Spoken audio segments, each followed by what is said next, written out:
it went, the sound of a spoon being rapidly whisked round a basin.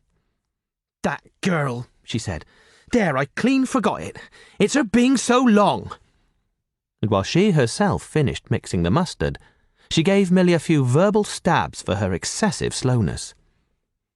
She had cooked the ham and eggs, laid the table, and done everything, while Milly, help indeed, had only succeeded in delaying the mustard, and him a new guest and wanting to stay. Then she filled the mustard pot, and putting it with a certain stateliness upon a gold and black tea tray, carried it into the parlour. She rapped, and entered promptly. As she did so, her visitor moved quickly, so that she got but a glimpse of a white object disappearing behind the table. It would seem he was picking something from the floor.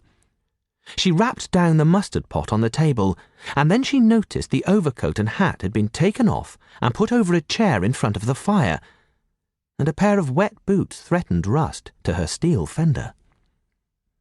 She went to these things resolutely. "I suppose I may have them to dry now?" she said in a voice that brooked no denial. "Leave the hat," said her visitor in a muffled voice, and turning, she saw he had raised his head and was sitting and looking at her.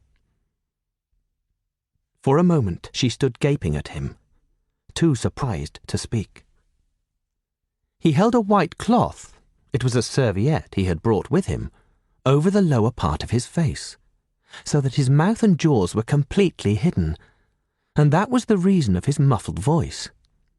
But it was not that which startled Mrs. Hall. It was the fact that all his forehead above his blue glasses was covered by a white bandage, and that another covered his ears, leaving not a scrap of his face exposed, excepting only his pink, peaked nose. It was bright, pink and shiny, just as it had been at first. He wore a dark brown velvet jacket with a high black linen-lined collar turned up about his neck. The thick black hair, escaping as it could below and between the cross bandages, projected in curious tails and horns, giving him the strangest appearance conceivable. This muffled and bandaged head was so unlike what she had anticipated, that for a moment she was rigid. He did not remove the serviette, but remained holding it, as she saw now, with a brown-gloved hand, and regarding her with his inscrutable blue glasses. "Leave the hat," he said, speaking very distinctly through the white cloth.